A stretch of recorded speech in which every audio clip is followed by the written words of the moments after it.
Hi, everyone, and thank you for joining us. This is Jory Sager from Limeade. We're a corporate wellness technology company that measurably improves health, well-being, and performance. I'm super excited to introduce today's speaker. We're going to talk about what it takes to become the best place to work. Our presenter today is Andrew Sykes, a partner and consultant for Limeade.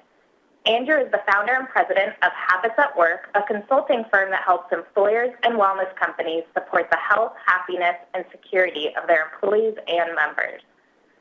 In this webinar, Andrew will take you through the journey of becoming an employer of choice and leave you clear about which habits matter most and how to create them.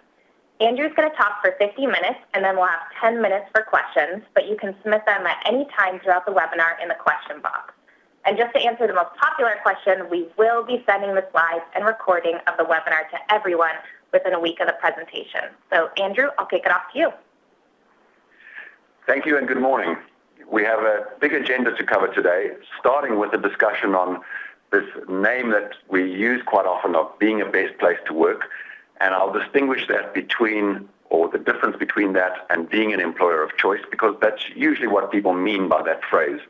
And then we'll talk about the fundamental units of competitive advantage, the role of what we define as pivotal habits.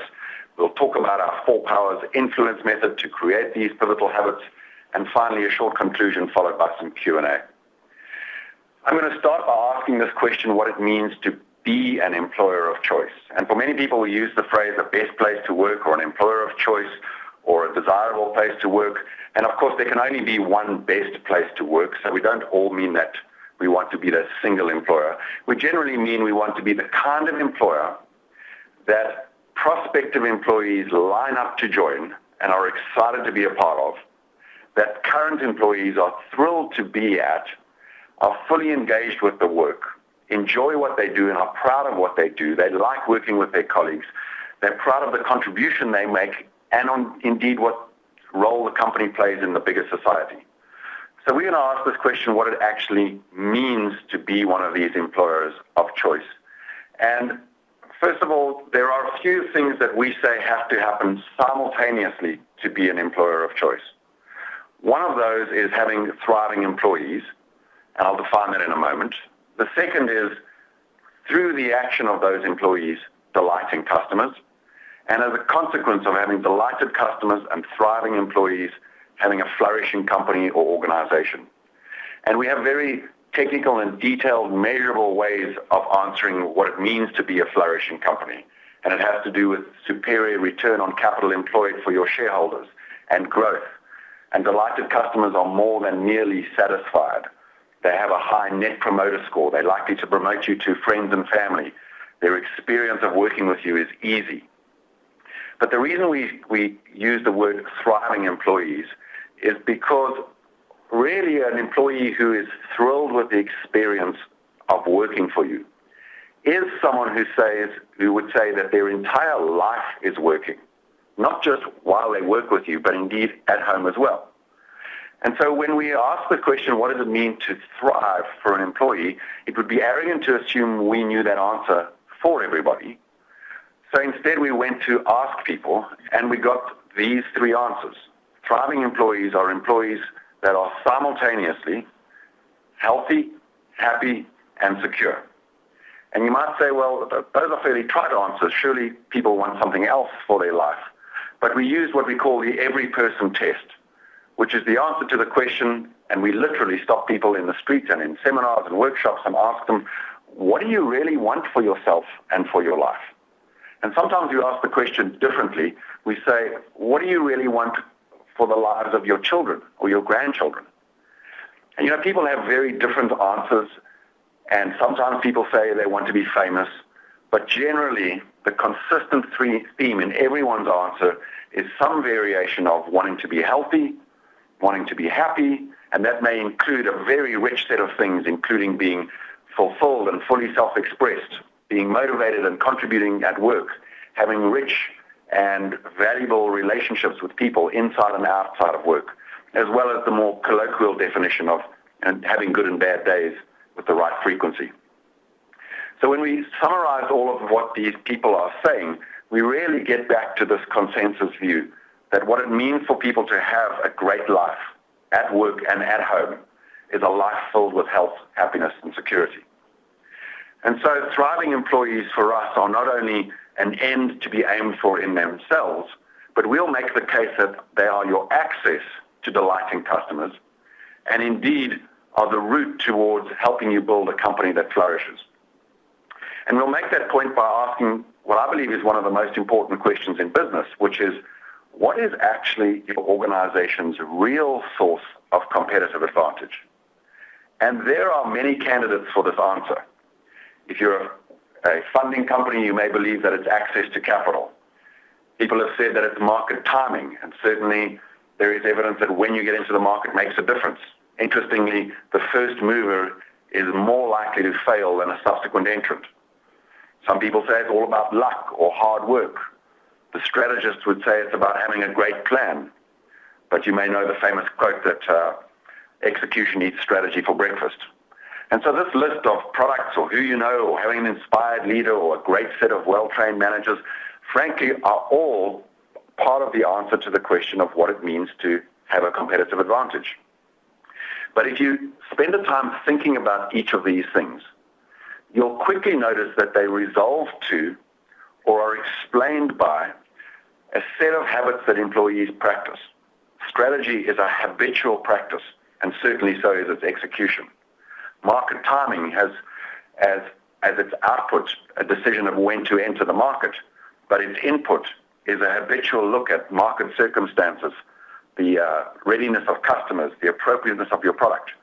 Even things like luck. Gary Player is famous for having said, the harder I practice, the luckier I get. And most of these things, if you dig down a little, you'll see will resolve into the habits that your people practice. Even things like building new products. For every $100 million company that's extraordinarily funded, they're outperformed by one or two people in a garage with extraordinary habits building the next Hewlett-Packard or Microsoft. So we say that everything that really matters in business in the end comes down to people practicing the right actions.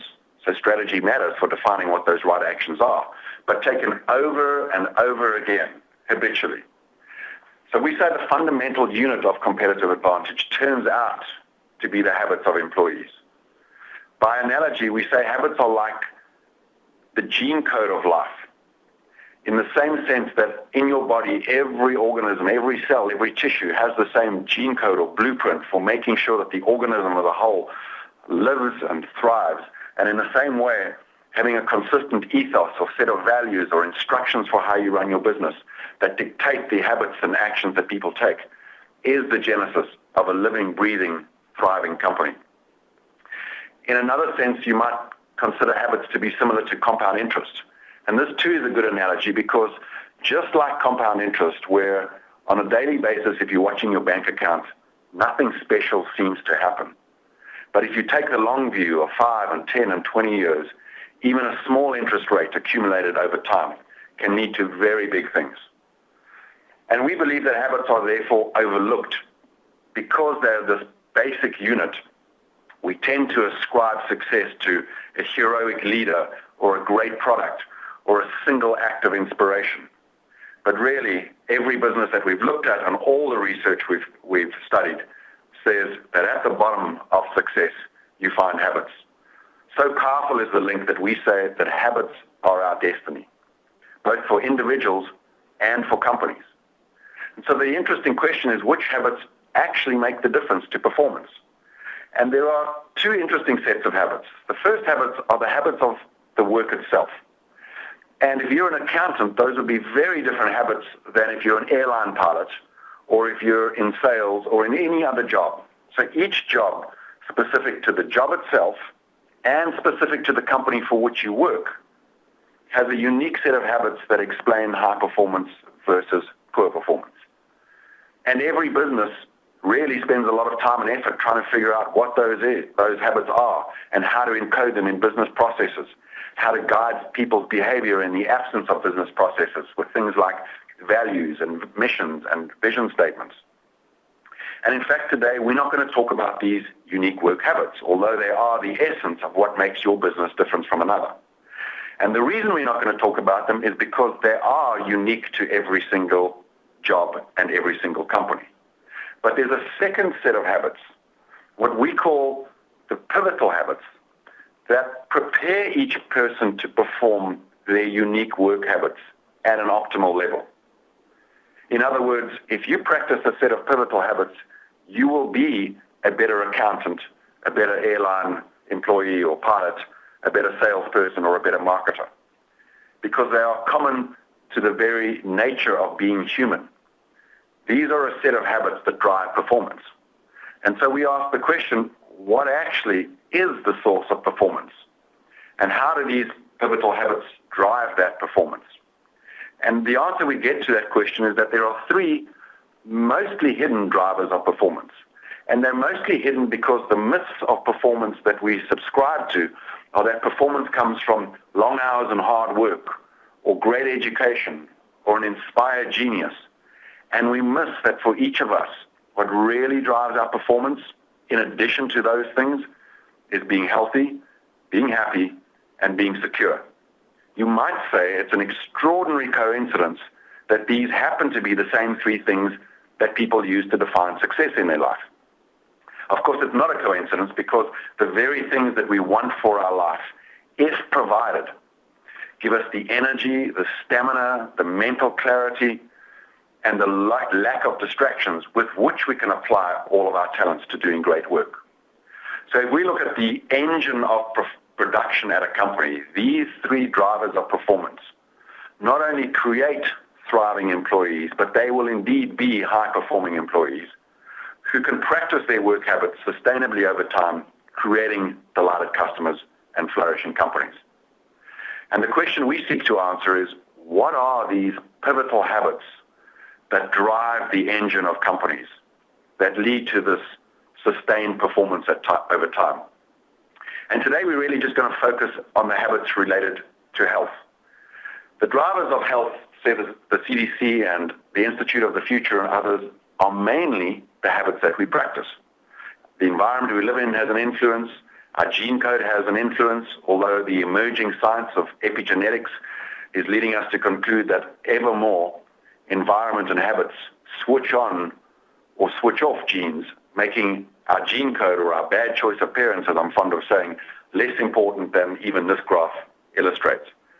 And of course, the enormous irony is that we spend $3 trillion on sick care, when in the end, the quality and access we have to sick care only explains about 10% of the quality of health that we enjoy in the end. This is an enormously hopeful slide, because it says there really is a lot that we can do about our health outcomes. And many of us relate to our health as if it's an accident of either our genetic heritage or poor luck. And everyone I've spoken to has a story of an Uncle Ben who smoked for 40 years and lived to 103, and another relation who was the picture of health but died from cancer at age 32. And those people are real, but they're outliers. The vast majority of us can put 5 to 15 years of extra high-quality life at the end of our life as a consequence of the habits that we practice. But it's important to distinguish that the general view of the public is that our health actually does come from our parents' health. And this is supported by an enormous amount of clinical research, not least of which the Framingham Heart Health Study, that has shown this intergenerational relationship between your parents' health and yours. Indeed, heart disease, diabetes, cancer, stroke, and many other diseases seem to run in families. Yet we're claiming it's mostly about habits. So these two pieces of research appear to be in conflict, but there is a resolution to the conflict, which is realizing that what we inherit from our parents is both our habits as well as the spaces we share, because we share our same homes, and of course our genes. So while it's true that we do inherit the habits of our parents and therefore the diseases of our parents, it's not true that if your parents suffered poor health, it's very likely that you will suffer from the same fate because of your inherited gene code. And that's an important message to get out to members. It's a message of hope that really we have much more control over our health than we've been led to believe. We say that these pivotal habits are the keys to unlocking competitive advantage, not only because they give employees what they really, really want for their lives, but because they're your access to generating these three hidden performance drivers of health, happiness, and security. And we know this from our research in our Behavioral Research Applied Technology Laboratory, a team of researchers who spend their lives answering the big questions in performance at work, in wellness in particular.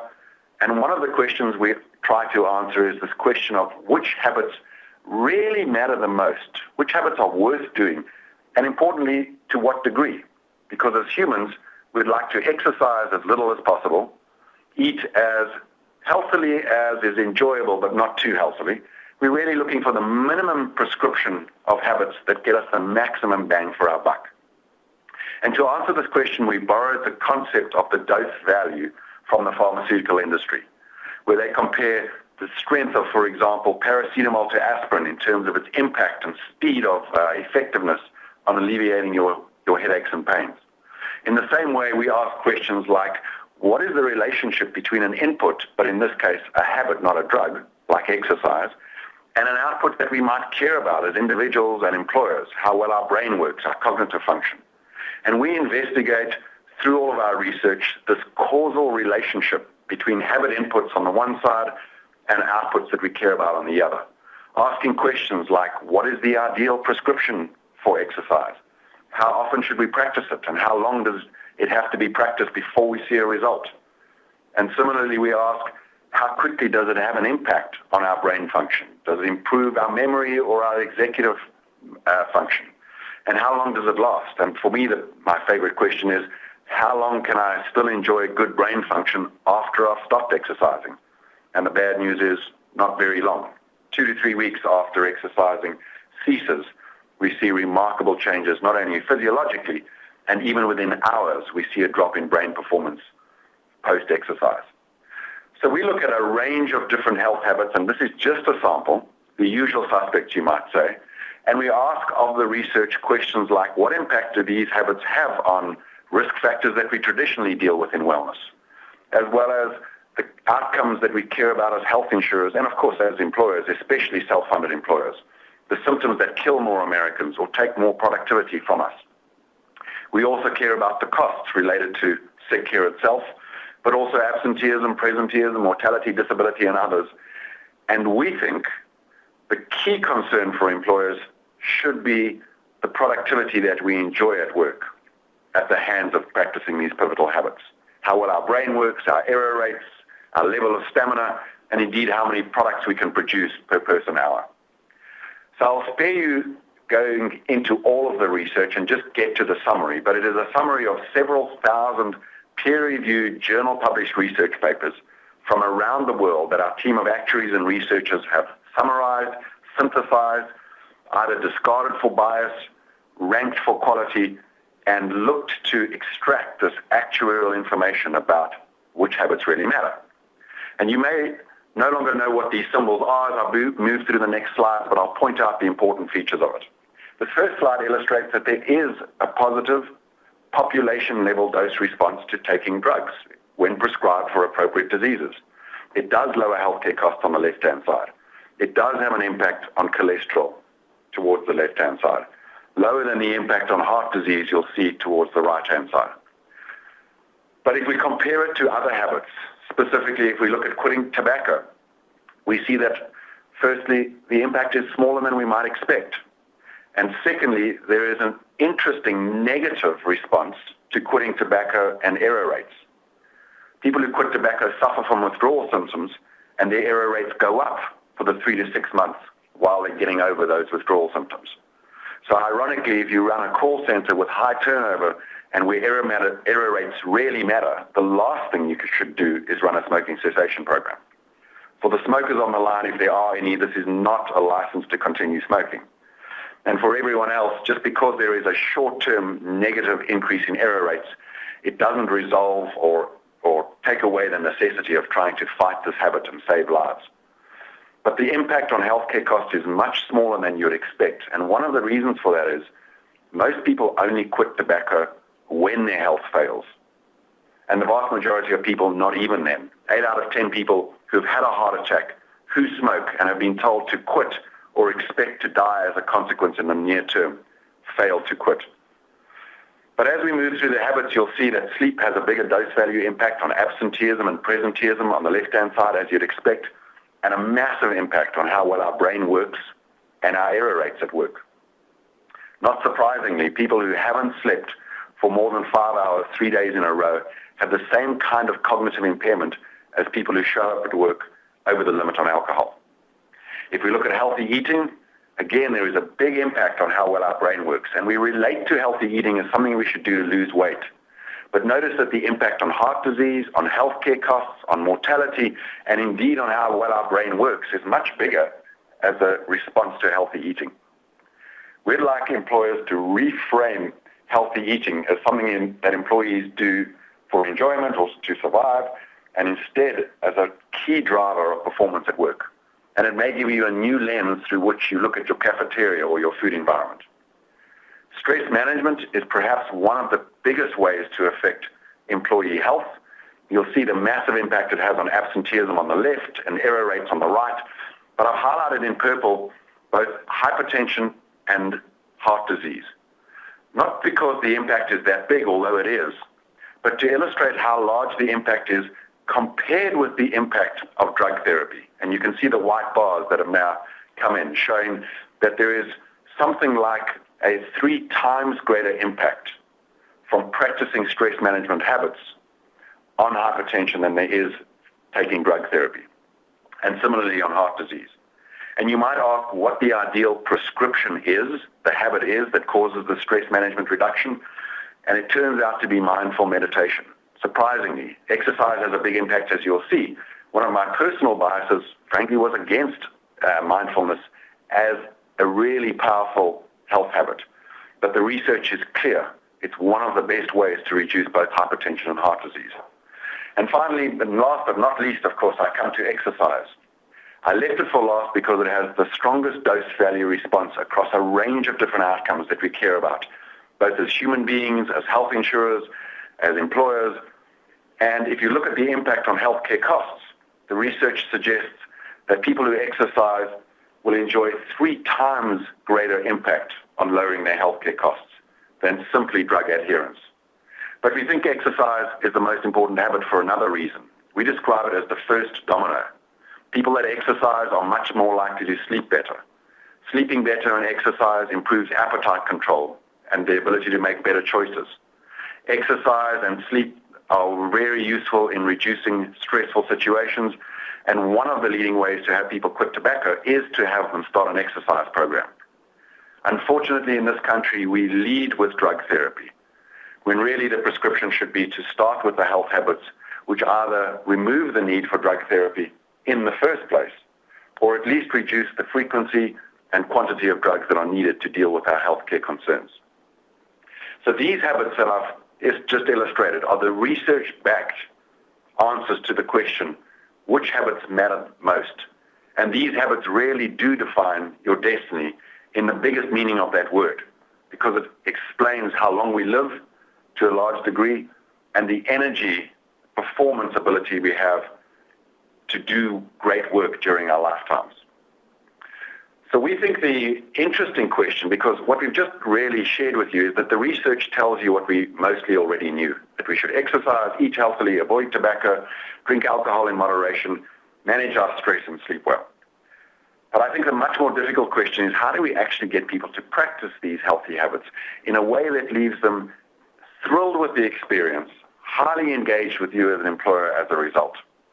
And we say there are 4 forces or drivers that create habits that we need to bring to bear. Just like moving a solid object through space, humans are creatures of inertia and will keep on doing what they've always done unless they're acted on by some external forces.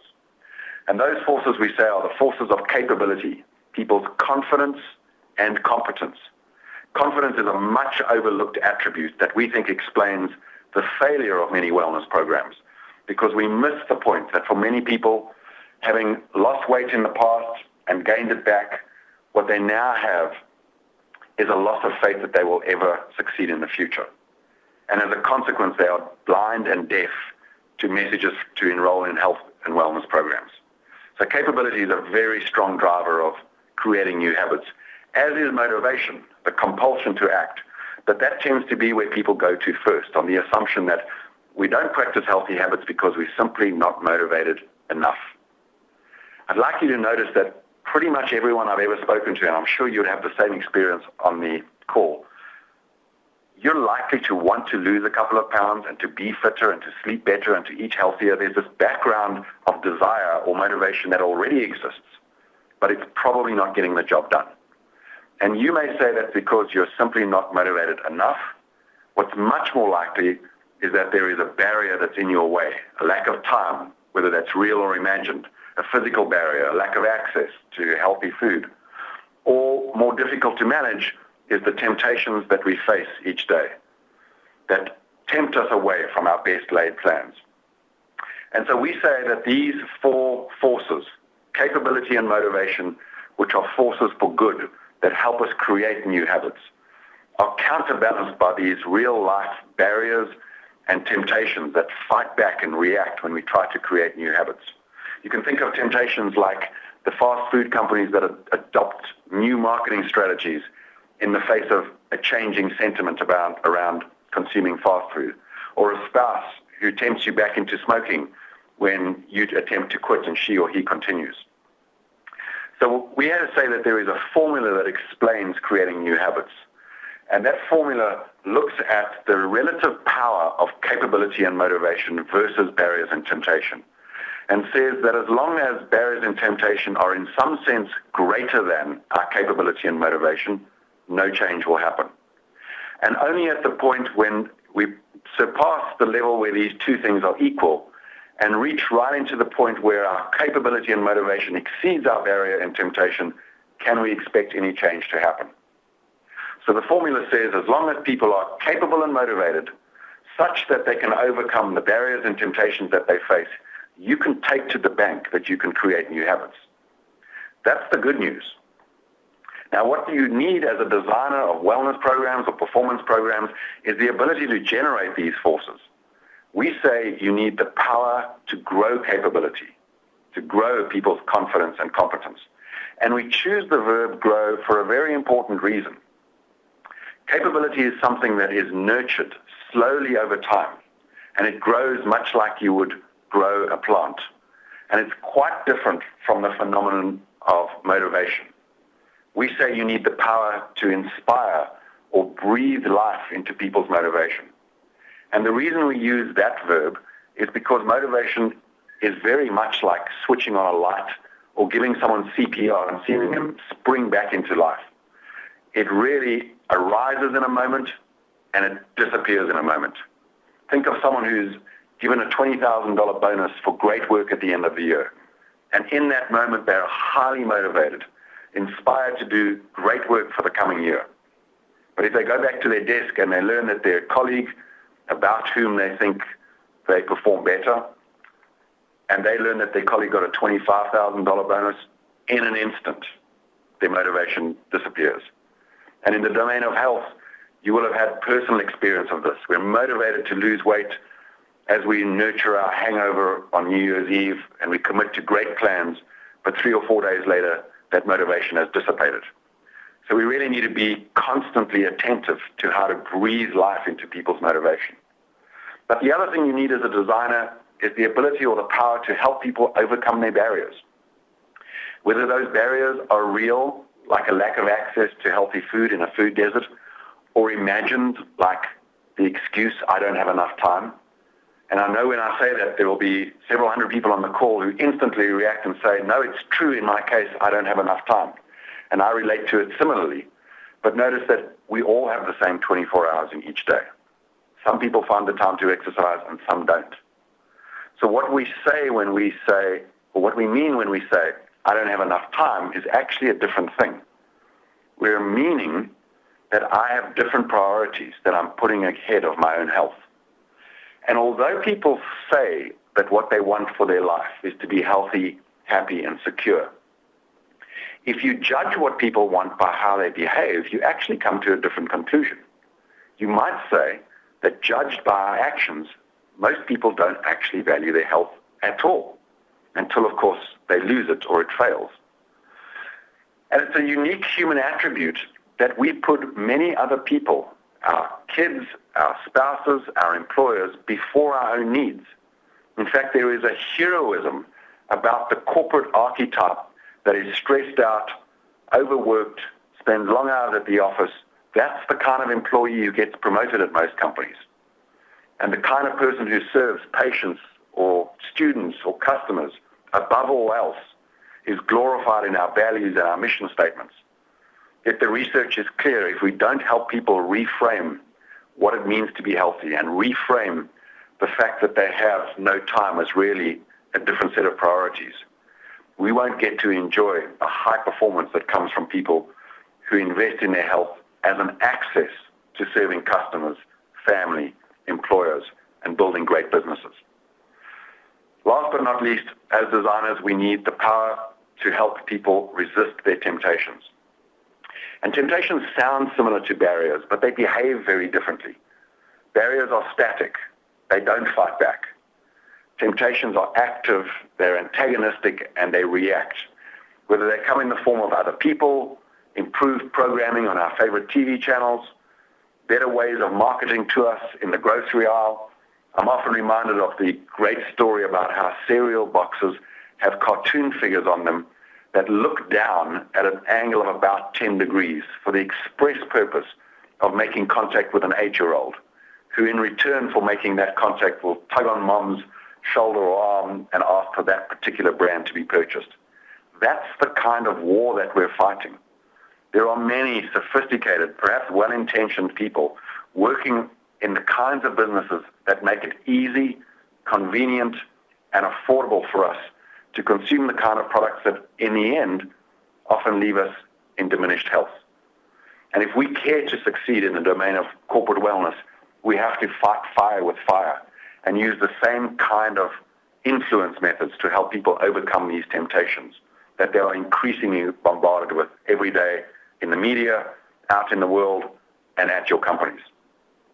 So if we look back at this formula that we spoke about and say the way to create habits is first learning the powers of growing capability and inspiring motivation such that we can help people to overcome their barriers and resist temptations. If we do all that in a particular and effective way, such that the formula I explained earlier comes true, as I said before, you can bank on new habits being created. That does sound a little easy though, and for most of us, taking on a new habit is experienced as hard. Exercising is a challenge. Eating healthily, we experience as difficult and not quite enjoyable. Many of us have committed to mindful meditation, but other things get in the way. Life happens. And we think the explanation for why, despite the seemingly simple formula, it still feels hard to practice healthy habits is because these healthy habits are played out, indeed our entire life is played out, in 4 different life contexts. Those 4 life contexts are the context of the self, other people, physical spaces, and the systems under which we live, learn, and operate. Firstly, let me say a bit more about what a context is. Context is the background to life. It's a little bit like the analogy of a fish swimming through water. From the fish's point of view, the water is not something it notices every day. Indeed, it probably wouldn't know that it lives in water until it's no longer there. It's in the background to its life. But it completely influences how it swims, how it lives its life, the decisions it makes, how it forms a family. Anything you can think of in that life is in some profound way influenced by the water. So there are 3 things that distinguish a life context. Number 1, it's in the background. Number 2, because of that, it's not easily noticeable. And last but not least, it is highly influential over the decisions we make. The context of the self is our views, experiences, judgments, the filters through which we interpret information, the stories we have about ourselves. If I have a story that I'm not the kind of person that exercised, and I've held on to that story from a bad experience I had in the 5th grade in gym class, forever into my future, I remove the possibility of being the kind of person that exercises. In the same way, we don't notice that the people around us are highly influential. Something like 6 out of 10 decisions that we make every single day are strongly or completely influenced by the choices other people make. We're environmentally blind to how the physical spaces, the design of our work cubicles, indeed even the choice between chairs and working treadmill stations or walking treadmill stations and standing desks, make a big difference to the choices that we make. And last but not least, the laws, rules, wellness incentives, business processes that make up the systems under which we operate, make up the fourth context. Why creating new habits is hard is because that formula that I shared has to hold true in each one of these four contexts. And so what we get is a matrix that says success in creating new habits requires success in growing capability, inspiring motivation to overcome barriers and resist temptation, such that the formula becomes true in all four contexts at the same time, because being creatures of inertia, a single context is enough of an excuse for us not to change. So even though we may be fully motivated to exercise and have an on-site gym and have a wellness incentive that pays us to do so, if as we attempt to get up and go to gym, we look over to our boss and her raised eyebrow tells us that's not the kind of behavior we practice here, and leaves us with a clear impression that if we exercise we'll be seen as somehow lesser than, that social context can destroy our best laid plans. So what we've done in our behavioral research lab is to ask the question, what are the tools or the influence methods that really lead to successful change in each of these four powers that we need, in each of the four contexts? And I'll just share with you that there are many influence methods that work. But I said at the beginning that we're looking for not only all the possible influence methods that work to get people to create new habits. For example, holding a gun to someone's head will certainly get them to exercise. But we care about whether or not those methods will also leave people highly engaged with you as an employer. So the feeling that people are left with as a consequence of the methods that we choose are at least as important as whether or not they work in the first place. And beyond that, we would say what matters is whether or not you can deploy these methods at a positive return on investment. So from the many, many influence methods that we've looked at, we culled a list to a set that we know leave employees highly engaged and that work at a very effective return on investment. And for many of us, the place that we start is looking at influence methods like wellness incentives. And they certainly have a role to play, but they turn out to be one of the most expensive or lowest ROI methods for creating change that's sustainable over time. So they may have a role in getting people into a habit in the first place, or at least into a new behavior, but they generally have low power to sustain a habit over time.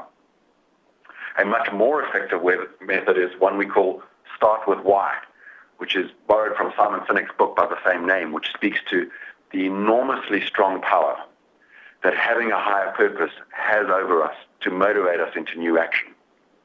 We worked with a school district many years ago that had 7,000 employees, 11 of whom participated in their wellness program. A spectacular disaster.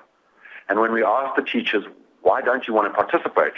They said, despite the very good-looking program, from our point of view, the message we're hearing is we're sick, we're overweight, we're diabetic, we're expensive, we're a part of the problem, and if we do show up and participate, we might be punished by coaching or vilified for the fact that we're driving high healthcare costs, or worse, have to pay higher health insurance premiums.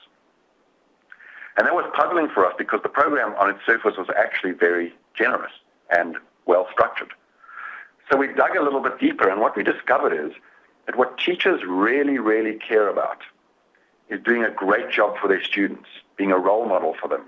And given the choice between, as they said it, playing wellness versus the most important job on the planet as they see it, which is creating tomorrow's leaders, they'll choose spending time with kids all day long.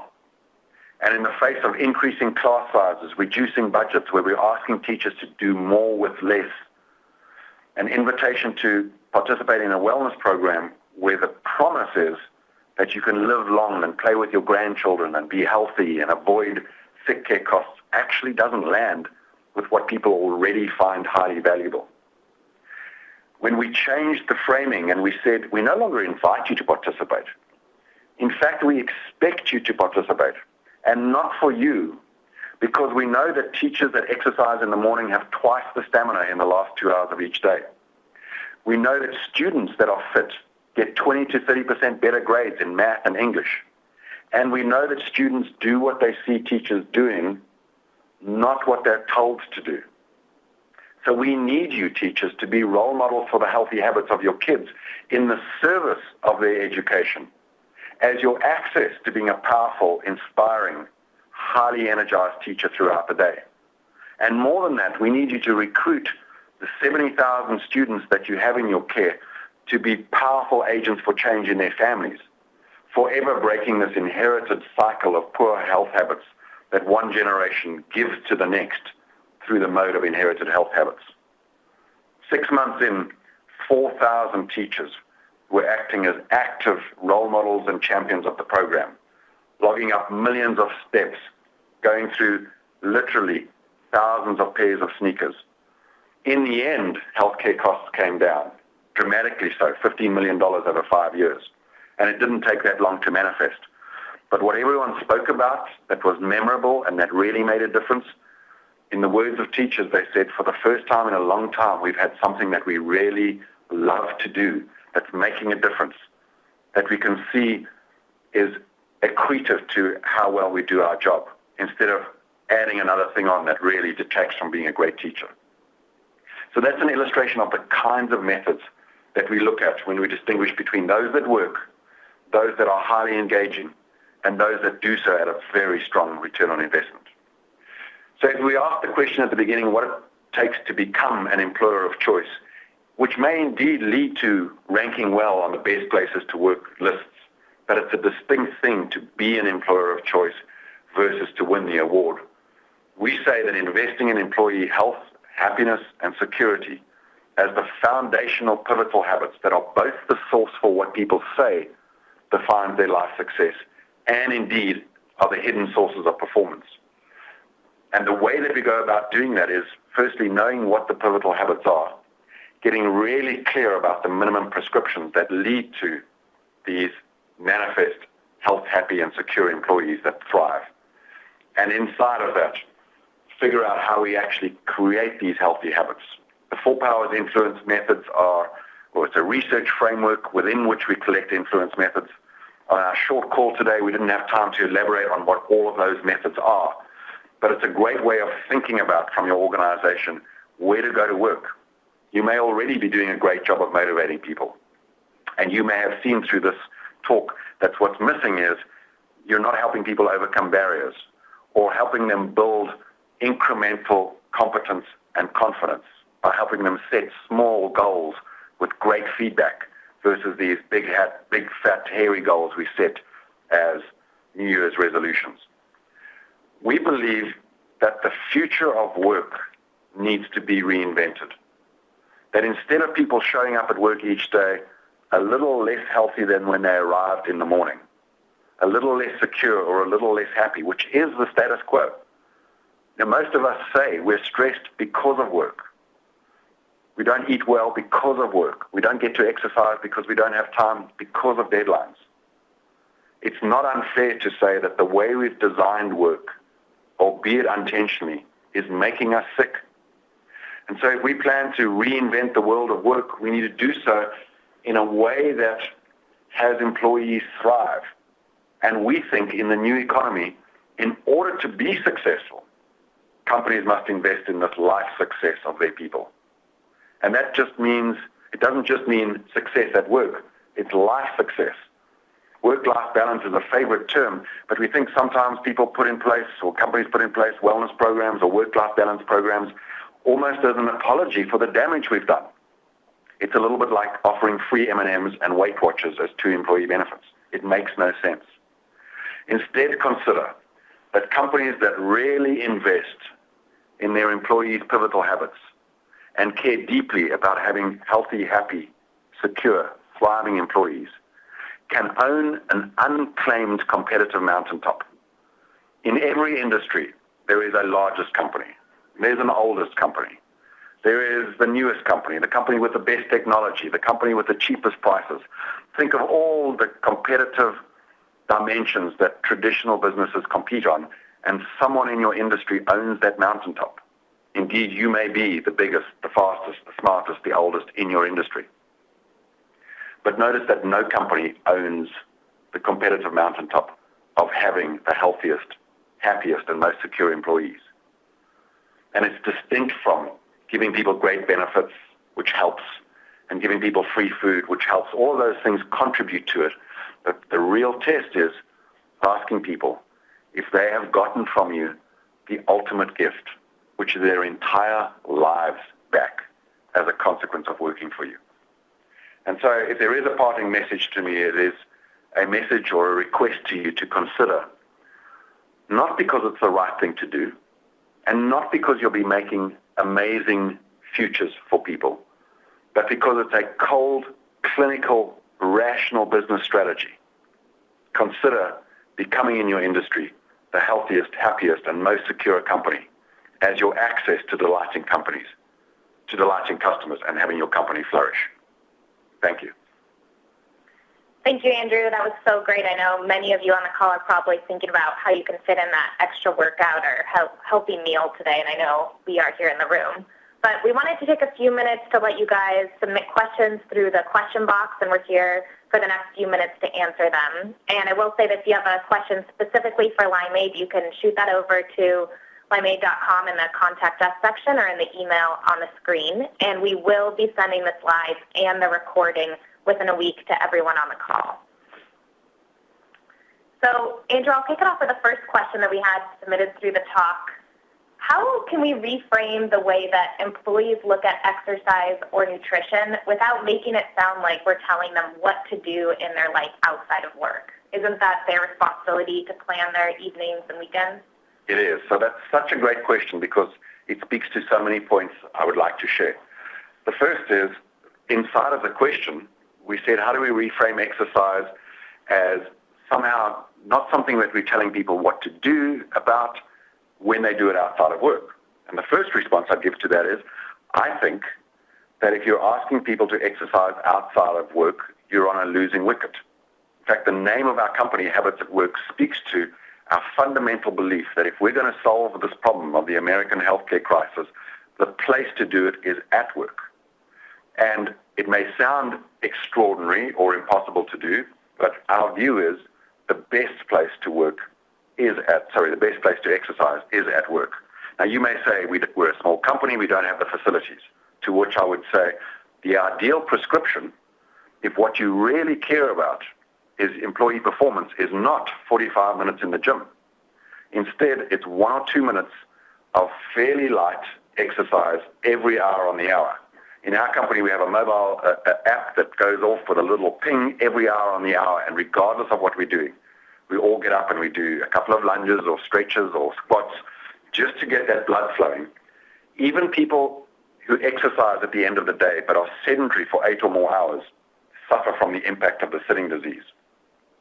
So the first answer to this question, I would say, is integrate exercise and healthy eating into the very fabric of your business. Make it part of the business processes. If you really get clear about the research, diet and exercise are key drivers of performance, and you should relate to them as an employer, just like you relate to a new computer system or as training. It's a fundamental way to drive performance. And if you do that, you'll find the conversation changes. Instead of saying to people, we're telling you to exercise because you're part of the problem and we need to fix that problem, which is generally the framing for wellness programs dedicated to reducing healthcare costs. If instead we said, notice that exercise is your access to being a better computer programmer or a better financial analyst, and we want you to exercise for you and for your life, yes, but because that's what great employees here do. And that's the way we're going to build a flourishing company, and that's the way we're going to compete with our companies down the road, whether they're local or international. So that's one of the ways I'd reframe it. We tend to be shy about saying to people, we want you to exercise, as if it's a conversation we can't have and we're not welcome in that conversation.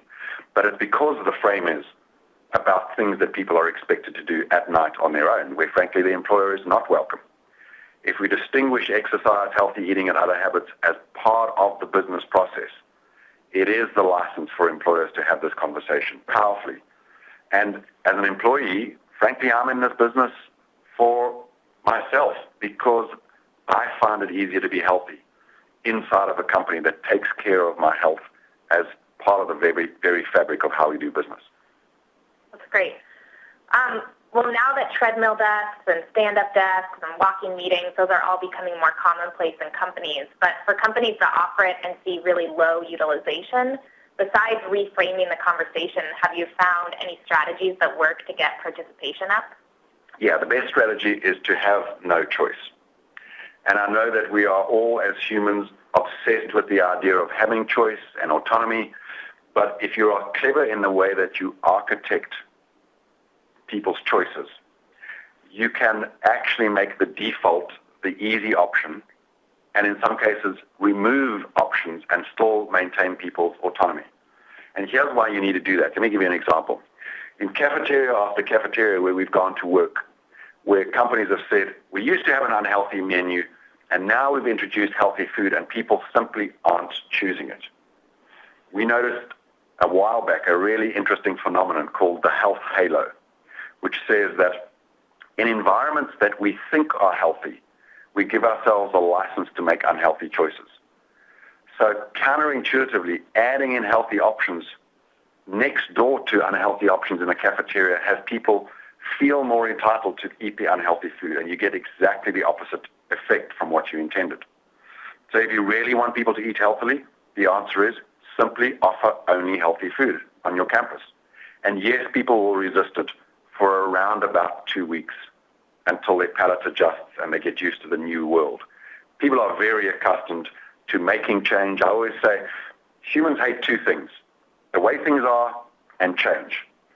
So you have to get used to the fact that people will resist a little bit in the beginning, but in the end, they will appreciate, especially if you make the case for why healthy eating is so important to their performance as individuals and indeed to your company.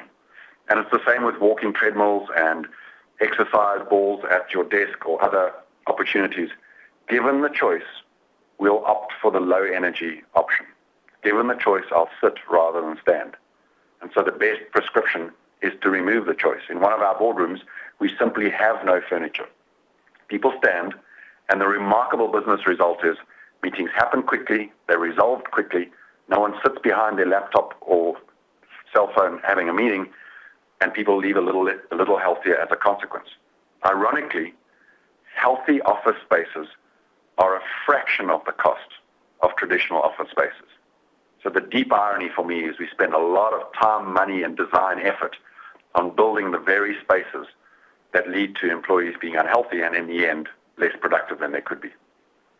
Yeah, let's dig into that budget question. I know, what if you have a bunch of employees on board, but leadership isn't on board yet, they don't want to allocate budget? Besides showing this research, have you found any effective ways to get a leadership team on board? Yes, this research does help to make a very solid business case. We have an actuarial model called our outcomes value model, which predicts the ROI that a CEO could expect if she invests in wellness. And that sometimes gets the job done.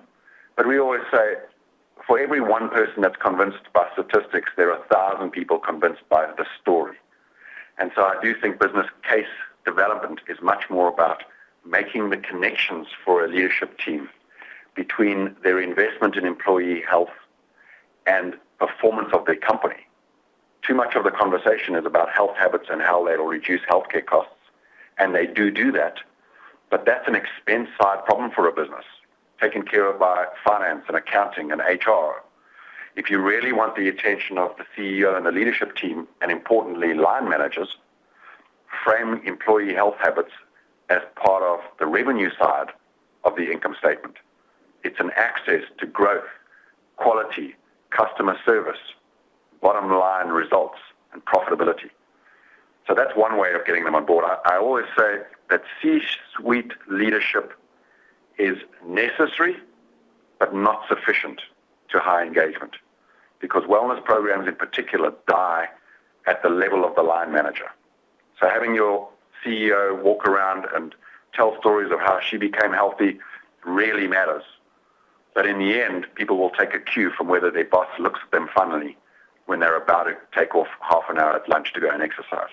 So it really does need to be company-wide, pervasive, and part of the fabric, part of the legend of how we became a great company and how we compete in the world. Okay, and we'll finish it up with one last question. So you have leaders on board, you get employees on board, but what about if you have a staff working a majority of the time from home? Yeah. Homes are an interesting dilemma, and they're in the same category as big rigs for trucking companies or other mobile workers who are on the road or on aeroplanes, and they do present challenges, but the influence methods are similar. And we would say, if you have home-based employees, simply having flexible work time or a telecommuting policy is only doing half the job. Reaching into people's homes, not obtrusively, but by guiding them on how to set up their home workspace, is not only your access to having them being free from distraction and high-performing, but indeed you can coach them on how to set up a healthy home office. And if any of you are telecommuters, you'll know the issue at hand, which is the fridge is very close, the TV is tempting, the kids are noisy next door. It takes a lot to be productive at home. And employers could do a lot to guide employees on the design of home offices, including how to create a healthy office, even including, for example, having conversations about how to stock your fridge and how to order healthily when you're out at restaurants or on the road. All of those are fairly easy things to transmit to employees. And, we spoke earlier about choice. Employees want choice, but at the same time are also quite happy for someone they trust to tell them exactly what to do and how. The important point is trust. We're quite happy to have our personal trainers yell at us and tell us what to do because we've chosen them and we trust them. But if our employer has that same conversation, if there's no trust, it's an unwelcome conversation. We often quote Covey when he said, business proceeds at the speed of trust, and we believe that's the foundation for having the conversation around healthy employees. And one way to build trust is to be very honest with employees about why you care about their health, which is it's your access to serving customers and building an amazing business, rather than pretending it's all for them and the right thing to do. It happens to be, but as I said earlier, it's much more important if you care about the revenue side than the expense side of your business. All right, well, on behalf of Limeade and Habits at Work, thank you for giving us an hour of your day, and we hope you learned something new. Have a great rest of your day, and we'll be sending you the content shortly.